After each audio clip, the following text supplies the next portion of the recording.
Hello everyone, जय जगन्नाथ। मु SR माथा आपण मैंने देखुं मो यूट्यूब चैनल मार्था एजुकेशन। तो पिला माने आ डेरी न करे जल्दी जल्दी सब्सक्राइब बटन को प्रेस करी बेल आइकन को प्रेस कर दियंतु, या फल कि आम नुआ वीडियो नोटिफिकेशन आपण पाखे सहज पहुँची जाई परिबो।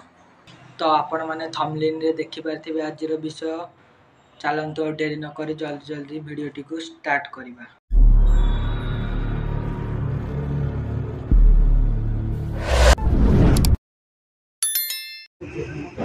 तो पिला माने आज आम पढ़ा समाज विज्ञान उत्पत्ति और यार संज्ञा और यार अर्थ। तो प्रथम आम बुझा कि समाज विज्ञान कौन, समाज विज्ञान कौन एवं समाजर अर्थ कौन, समाज क्या कह जाए। तो पिला माने समाज क्या कह जाए। तो पिले माने समाज कहले दले व्यक्ति मानक मध्य थिबा सामाजिक संपर्क को बुझाए। समाज कहले कौन बुझाए ना, समाज कहले जड़े व्यक्ति दले व्यक्ति को मध्य थिबा संपर्क को समाज कह जाए। तो पिला माने एबे आपण माने जानले समाज क्या कह जाए। तो अबे आमे आगे को पढ़िबा देखिबा। चलो पिला माने एकदम मन देखिबा थिबो, समाज विज्ञान एक स्वतंत्र सामाजिक विज्ञान अटे। पिला माने से कौन कहला ना, समाज विज्ञान एक स्वतंत्र सामाजिक विज्ञान अटे। समाज विज्ञान को एक स्वतंत्र सामाजिक विज्ञान कह जायछि। यह केबे आरंभ होइतिला ना, यह ऊनविंश शताब्दी माने 19 शताब्दी रे यह जन्म लाभ करितिला। यार इतिहास संक्षिप्त सीमित हेले मध्य अतीत सुदीर्घ अटे।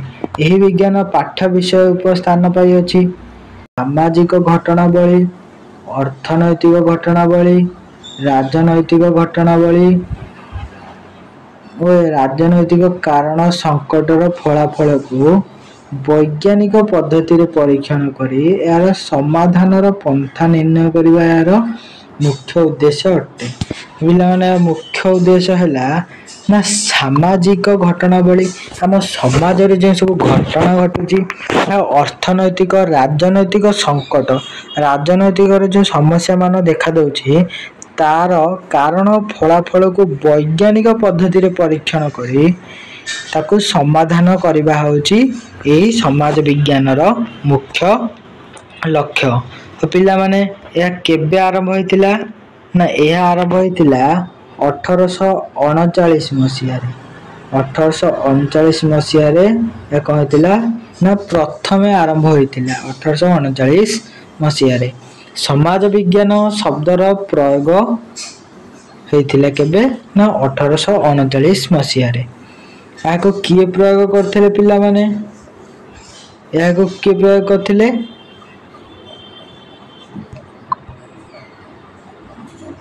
ना, याको जने फरासी दार्शनिक तांगा ना कोन थिला ना, फरासी दार्शनिक ऑगस्ट कॉम्टे। ये देखो ये लिखा है ये फरासी दार्शनिक तथा समाज विज्ञान जनक ऑगस्ट कॉम्टे। तो ये ऑगस्ट कॉम्टे सीए केबे बाहर करथिले ना 1839 मसिया रे। 1839 मसिया रे प्रथम से समाज विज्ञान शब्दटी को बाहर करथिले। आ से केउठी या स्थान देथिले, प्रथमे से तांको लिखित पुस्तक अ पॉजिटिव फिलोसफी। पिला माने पुस्तकर नाटा मन रखिबो, तो पॉजिटिव फिलोसफी सेइथिरे याको प्रथम से स्थान देथिले। पिला माने ए जो तांको जो पुस्तक आ जो मसिया आ सोशियोलॉजी रो जनक ऑगस्ट कॉम्टे से केबे लिखिथिले ना 1839 मसिया रे। आ से केउथे प्रथम स्थान देथिले ना, तांको पुस्तक the positive philosophy.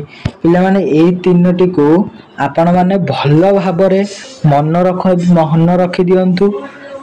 AE तीनोटी exam रे बारंबार आसे आउ एग्जाम रो शॉर्ट क्वेश्चन रे मध्य बहुत थर आसे बहुत थर माने सब बेले ही आसे तो आपण माने ए तीनोटी जगह को भल भाव मन रखि दियंतु।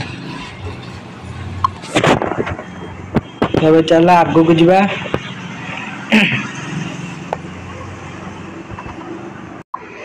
तो पिला माने समाज विज्ञान रो उत्पत्ति हैला केमिति ना समाज विज्ञान उत्पत्ति हैला केमिति स्वाधीन चिंताधारा संकटर मुकाबिला निमंते सचेतनता सृष्टि एवं एहार समाधान निमंते उत्तम पदक्षेप ग्रहण समाज विज्ञान रो उत्पत्ति बोली कुहा जाई पारे। कहला ना समाज विज्ञान रो उत्पत्ति हेतिला कौन पे उत्पत्ति हेतिला ना स्वाधीन चिंताधारा आउ संकटर मुकाबिला करिवा पई स्वाधीन चिंताधारा संकटर मुकाबिला करिवा पई कहतिला ना समाज विज्ञान रो उत्पत्ति होइतिला। सामाजिक विप्लव समाज विज्ञान को एक स्वाधीन सामाजिक विज्ञान रो मान्यता देछि। बुझि पाइला तो केमिति ताकू देछि से सामाजिक विज्ञान रो मान्यता चला देखिवा ना कहला हमर जो शिल्प विप्लव हो हमर शिल्प विप्लव हो कि राजनैतिक विप्लव हो यही सब गोटे गोटे कौन ना गोटे गोटे सामाजिक विप्लव यही सब कौन है ना यही सब विप्लव हवा द्वारा कौन है समाज जो सब सामाजिक विप्लव है सामाजिक विप्लव हवा फल कौन है ना समाज रे विभिन्न प्रकार परिवर्तन सब देखागला विप्लव हवा फल समाज रे विभिन्न प्रकार परिवर्तन देखागला यही परिवर्तन को लक्ष्य करी ना अगस्ट कम्टे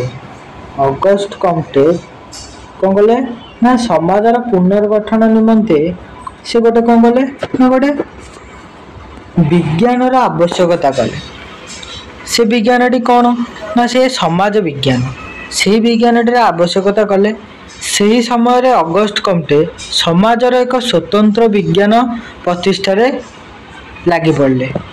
अगस्ट कम्टे समाज शास्त्र को प्रथम एक स्वतंत्र विज्ञान स्थान देइथिले। अगस्ट कम्टे कौन कले ना समाज शास्त्र को प्रथम एक स्वतंत्र विज्ञान रे स्थान देले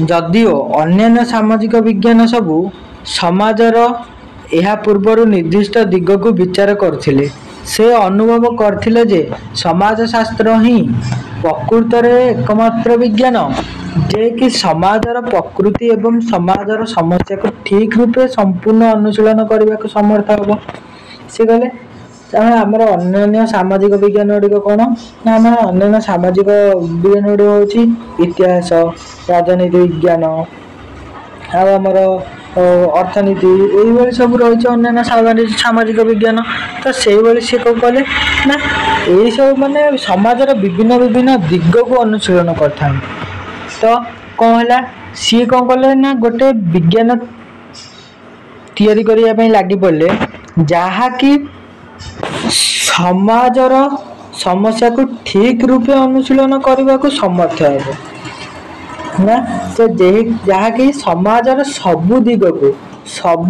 को अनुशीलन कर इतिहास गोटे निर्दिष्ट दिग को अनुशीलन कर इतिहास कहले से केवल इतिहास विषय ही कहब तो राजनीति विज्ञान कहले से केवल राजनीति विषय ही कहब ये गले समाज विज्ञान बोली गोटे विज्ञान प्रस्तुत कले जहाँकि समग्र समाजर समस्त दिग को अनुशीलन करने समर्थ हेब। तो द्वितीय पिला माने कहला ना यह 19 शताब्दी रे बा 19 शताब्दी रे कहला ना सामाजिक विज्ञानी माने प्राकृतिक विज्ञान द्वारा विशेष भाव प्रभावित होइतिले हैला। द्वितीयतः कहला ना 19 शताब्दी रे सामाजिक विज्ञानी माने प्राकृतिक विज्ञान द्वारा विशेष भाव प्रभावित होइतिले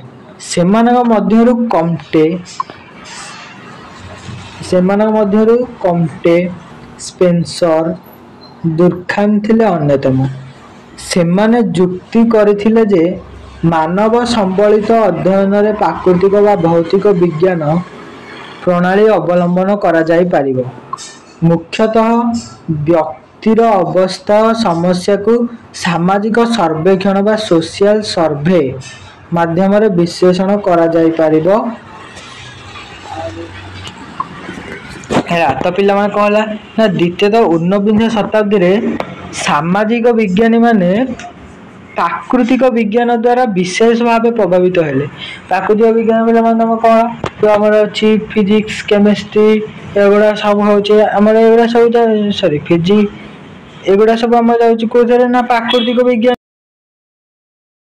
ତ କ'ଣ ହେଲା ଇମାଇଲ ଡର୍ଖାଇମ୍ ସ୍ପେନ୍ସର ଆଉ ଅଗଷ୍ଟ କମ୍ତେ ଏମାନେ କ'ଣ କଲେ ନା ଏମାନେ କହିଲେ କି ମାନବ ସମ୍ବଳିତ ଅଧ୍ୟୟନରେ ପ୍ରାକୃତିକ ବା ଭୌତିକ ବିଜ୍ଞାନ ପ୍ରଣାଳୀ ଅବଲମ୍ବନ କରାଯାଇପାରିବ। ମୁଖ୍ୟତଃ ବ୍ୟକ୍ତିର ଅବସ୍ଥା ସମସ୍ୟାକୁ ସାମାଜିକ ସର୍ବେକ୍ଷଣ ମାଧ୍ୟମରେ ବିଶ୍ଳେଷଣ କରାଯାଇପାରିବ। ତେବେ ସମାଜ ଶାସ୍ତ୍ର ଏକ ସ୍ୱତନ୍ତ୍ର ସ୍ୱାଧୀନ ବିଜ୍ଞାନର ସ୍ଥାନ ଦେଇଥିବାରୁ ଫରାସୀ ସମାଜ ବିଜ୍ଞାନୀ ଅଗଷ୍ଟ କମ୍ତେ ସମାଜଶାସ୍ତ୍ରର ଜନକ ଆଖ୍ୟା ଦିଆଯାଇଛି। ତାଙ୍କ ସହିତ ଅନ୍ୟ 4 ଜଣ ପ୍ରାରମ୍ଭରୁ ସମାଜଶାସ୍ତ୍ରର ଗୁରୁତ୍ୱ ଉପଲବ୍ଧି କରିଥିଲେ। ତ ପିଲାମାନେ ଅଗଷ୍ଟ କମ୍ତେ ଯେହେତୁ ସମାଜ ପାଇଁକି ଗୋଟେ ନୂତନ ବିଜ୍ଞାନ ସୃଷ୍ଟି କଲେ ତ ସେଥିପାଇଁ ତାଙ୍କୁ ସମାଜ ବିଜ୍ଞାନର ଜନକ ବୋଲି କୁହାଗଲା। ତ ପିଲାମାନେ ଆମେ ଦେଖିବା ଚାଲ ସମାଜ ବିଜ୍ଞାନର ଅର୍ଥ ସଂଜ୍ଞା।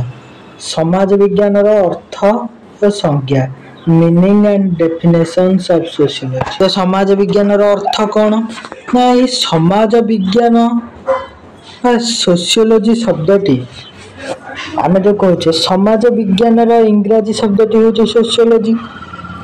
ଏଇ ସୋସିଓଲୋଜି ଶବ୍ଦଟି କେଉଁଠୁ ଆସିଛି ନା ଲାଟିନ ଶବ୍ଦ ସୋସିଓସ ଆଉ ଲୋଗସ୍। ପିଲାମାନେ ଏଇ ସୋସିଓଲୋଜି ଶବ୍ଦଟି 2ଟି ଶବ୍ଦର ମିଶ୍ରଣରେ ମାନେ ଗୋଟିଏ ଶବ୍ଦ ପ୍ଲସ୍ ଆଉ ଗୋଟେ ଶବ୍ଦ ମିଶିକି ହେଇଛି କ'ଣ ନା ସୋସିଓଲୋଜି। ସୋସିଓଲୋଜି ସୋସିଓଲୋଜି ବୁଝିପାରିଲ। ତ ସେଇଭଳି କ'ଣ ହେଇଛି ନା ସେ 2ଟା ଶବ୍ଦ କ'ଣ କ'ଣ ନା ସେ 2ଟା ଶବ୍ଦ ହେଉଛି ଗୋଟେ ହେଉଛି ଲାଟିନ ଶବ୍ଦ ସୋସିଓସ୍ ଆଉ ଗୋଟେ ହେଉଛି ଗ୍ରୀକ୍ ଶବ୍ଦ ଲୋଗୋସ୍। ତ କ'ଣ ନା ଲାଟିନ ଶବ୍ଦ ସୋସିଓସ୍ ଆଉ ଗୋଟେ ଗ୍ରୀକ୍ ଶବ୍ଦ ଲୋଗୋସ୍। ତ ପିଲାମାନେ ଏଇ ସୋସିଓସ୍ର ଅର୍ଥ କ'ଣ? ସୋସିଓସ୍ର ଅର୍ଥ କ'ଣ? ସୋସିଓସ୍ର ଅର୍ଥ ହେଉଛି ପିଲାମାନେ କ'ଣ ନା ସୋସିଓସ୍ର ଅର୍ଥ ହେଉଛି ସମାଜ।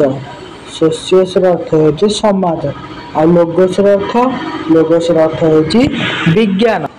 କ'ଣ ହେଲା ନା ସୋସିଓସ୍ ପ୍ଲସ୍ ଲୋଗୋସ୍ ମିଶିଗଲା। ମିଶିଲେ କ'ଣ ହେବ ନା ଇକ୍ୱାଲ୍ ଟୁ କ'ଣ ହେବ ନା ଇକ୍ୱାଲ୍ ଟୁ ହେବ ସୋସିଓଲୋଜି।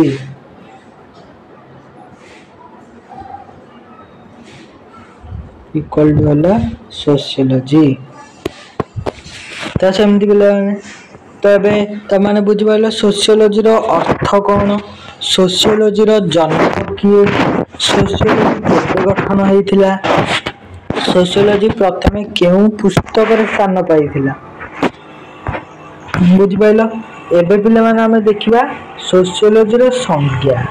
ତ ପିଲେ ସୋସିଓଲୋଜିର ସଂଜ୍ଞା କ'ଣ? ବିଭିନ୍ନ ସମାଜଶାସ୍ତ୍ରୀ ମାନେ କ'ଣ କରୁଛନ୍ତି ନା ବିଭିନ୍ନ ପ୍ରକାର କହିଛନ୍ତି। ସୋସିଓଲୋଜିର ସଂଜ୍ଞାକୁ ବିଭିନ୍ନ ପ୍ରକାର ସଂଜ୍ଞା ସବୁ ଦେଇଛନ୍ତି ବିଭିନ୍ନ ସମାଜଶାସ୍ତ୍ରୀ ମାନେ। ପ୍ରଥମେ ଅଗଷ୍ଟ କମ୍ତେ ଯିଏକି ଆମ ସୋସିଓଲୋଜିର ଜନକ ସେ ପ୍ରଥମେ କ'ଣ କହିଛନ୍ତି ନା ସେ କହିଛନ୍ତି ନା ସମାଜ ବିଜ୍ଞାନ ହେଉଛି ସମାଜ ସମ୍ପର୍କୀୟ ବିଜ୍ଞାନ ଯାହା କେତେକ ପ୍ରାକୃତିକ ଏବଂ ଅପରିବର୍ତ୍ତନୀୟ ନିୟମକୁ ଆଖି ଆଗରେ ରଖି ତାର ଅନୁସନ୍ଧାନ କରିଥାଏ। ତାପରେ ପିଲାମାନେ ଆସିଲେ କିଏ ନା ମାକାଇଭର ପେଜ୍। କ'ଣ କହିଛନ୍ତି? ମାକାଇଭର ପେଜ୍ କହିଛନ୍ତି ଯେ ସମାଜ ବିଜ୍ଞାନ ସାମାଜିକ ସମ୍ପର୍କର ଅଧ୍ୟୟନ କରେ ଓ ଜାଲ ଭଳି ବୁଣା ହୋଇଥିବା ସାମାଜିକ ସମ୍ପର୍କକୁ ଆମେ ସମାଜ ବୋଲି କହିଥାଉ। ତ ପିଲାମାନେ ମୁଁ ତମକୁ ପ୍ରଥମେ କହିଥିଲି ନା ସମାଜ କ'ଣ? ସମାଜ ହେଉଛି ଦଳେ ବ୍ୟକ୍ତିମାନଙ୍କ ମଧ୍ୟରେ ଥିବା ପରସ୍ପର ସମ୍ପର୍କକୁ ସମାଜ କୁହାଯାଏ। ଏହି ସମାଜ କୁହାଯାଏ କାହାକୁ ନା ଜାଲ ଭଳି ବୁଣା ହୋଇଥିବା ସାମାଜିକ ସମ୍ପର୍କକୁ, ମାନେ ଯେଉଁ ଆମର ଯାହା ସହିତ ସବୁ ସାମାଜିକ ସମ୍ପର୍କ ଅଛି, ଆମର ବିଭିନ୍ନ ଲୋକଙ୍କ ସହିତ ବିଭିନ୍ନ ପ୍ରକାର ସମ୍ପର୍କ ସବୁ ରହିଛି, ତ ତାକୁ ଆମେ କ'ଣ କହିବା ନା ସାମାଜିକ ସମ୍ପର୍କ କହିବା। ଏହି ସାମାଜିକ ସମ୍ପର୍କକୁ ଆମେ କ'ଣ କହୁ ନା ସମାଜ ବୋଲି କହିଥାଉ। ମୋରିସ୍ ଗିନ୍ସବର୍ଗ ସେ କ'ଣ କହିଲେ ନା ସେ କହିଲେ ମାନବୀୟ ପାରସ୍ପରିକ କ୍ରିୟା ଓ ପାରସ୍ପରିକ ସମ୍ପର୍କ ଏବଂ ସେଗୁଡ଼ିକର ଅବସ୍ଥା ଫଳାଫଳ ଅଧ୍ୟୟନକୁ ସମାଜ ବିଜ୍ଞାନ କୁହାଯାଏ। ତ ପିଲାମାନେ ଏଇ ସବୁ ସଂଜ୍ଞା ଗୁଡ଼ିକୁ ତମମାନେ ମନେ ରଖିଦେବ। এই ସଂଜ୍ଞା ଗୁଡ଼ିକ କ'ଣ ହୁଏ ନା ଏକ୍ଜାମରେ ବହୁତ ଥର ଆସେ। ଏକ୍ଜାମରେ ସବୁବେଳେ ଏଇ ସଂଜ୍ଞା, ମାନେ ତମେ କିଛି ନ ଲେଖ, ଖାଲି ଏଇ ସଂଜ୍ଞାକୁ ଯଦି ଲେଖିକି ପଳେଇ ଆସିଲ ନା ତାହେଲେ ତମେ 2 ମାର୍କ ପାଇଯିବ। ତାପରେ ପିଲାମାନେ ଆଉ ଜଣେ ଆସିଲେ ଏଠି କିଏ, ଗିଲିନ୍ ଏବଂ ଗିଲିନ୍ ସେ କହିଲେ କି ସମାଜ ବିଜ୍ଞାନ ସଂଘବଦ୍ଧ ଜୀବନ ଯାପନ କରୁଥିବା ମନୁଷ୍ୟମାନଙ୍କର କ୍ରିୟାର ଅଧ୍ୟୟନ। ସେ କହିଲେ ସମାଜ ବିଜ୍ଞାନ ଗୋଟେ ସଂଘ ହେଇକି ଜୀବନ ଯାପନ କରୁଥିବା ମନୁଷ୍ୟମାନଙ୍କର କ୍ରିୟାର ଅଧ୍ୟୟନ, ମାନେ ଗୋଟେ ସଂଘକୁ ସେ ଅଧ୍ୟୟନ କରିଥାଏ ସମାଜ ବିଜ୍ଞାନ। ଇମାଇଲ ଦର୍ଖାଇମ୍। ତାପରେ ପିଲାମାନେ ଇମାଇଲ ଦର୍ଖାଇମ୍ କ'ଣ କହିଲେ? ଇମାଇଲ ଦର୍ଖାଇମ୍ କ'ଣ କହିଲେ? ଇମାଇଲ ଦର୍ଖାଇମ୍ କହିଲେ ସାମାଜିକ ସମାଜ ବିଜ୍ଞାନ ସାମାଜିକ ଅନୁଷ୍ଠାନର ଅଧ୍ୟୟନ କରିଥାଏ। ତାପରେ ପିଲାମାନେ ଦେଖ ଏଇଟା ଆଉ ଜଣେ ଆସିଲେ କିଏ ନା A.W. ଗ୍ରୀନ୍। A.W. ଗ୍ରୀନଙ୍କ ମତରେ ମନୁଷ୍ୟ ସମସ୍ତ ସାମାଜିକ ସମ୍ପର୍କକୁ ବିଶ୍ଳେଷଣ ଏବଂ ସାଧାରଣୀକରଣ କରୁଥିବା ବିଜ୍ଞାନ ହିଁ ସମାଜ ବିଜ୍ଞାନ ଅଟେ। ବୁଝିପାରିଲ? ତ ପିଲାମାନେ ମୁଁ ଆଶା କରୁଛି କି ଆଜିର ଭିଡ଼ିଓଟି ଆପଣମାନଙ୍କୁ ବହୁତ ଭଲ ଲାଗିଥିବ। ଯଦି ଭିଡ଼ିଓଟି ଭଲ ଲାଗିଛି ଭିଡ଼ିଓ ଗୋଟେ ଲାଇକ୍ କରି ସବସ୍କ୍ରାଇବ୍ ବଟନକୁ ପ୍ରେସ୍ କରି ବେଲ୍ ଆଇକନକୁ ପ୍ରେସ୍ କରିଦିଅନ୍ତୁ, ଯାହାଫଳରେ କି ଆମର ନୂଆ ଭିଡ଼ିଓର ନୋଟିଫିକେସନ୍ ଆପଣଙ୍କ ପାଖରେ ସହଜରେ ପହଞ୍ଚିବ। ଆଉ ଭିଡ଼ିଓଟିକୁ ପ୍ରବଳ ମାତ୍ରାରେ ସେୟାର କରନ୍ତୁ, ଯାହାଫଳରେ କି ଆପଣଙ୍କ ସାଙ୍ଗସାଥି ଆଉ ଆପଣଙ୍କ ରିଲେଟିଭ୍ ମାନେ ମଧ୍ୟ ଉପକୃତ ହୋଇପାରିବେ। ପିଲାମାନେ ଏବେ ରହୁଛି ଆଜି ପାଇଁ ଏତିକି, ପୁଣି ଦେଖା ହେବା ଆଉ ଗୋଟେ ନୂଆ ଭିଡ଼ିଓରେ। ରହୁଛି, ଜୟ ଜଗନ୍ନାଥ।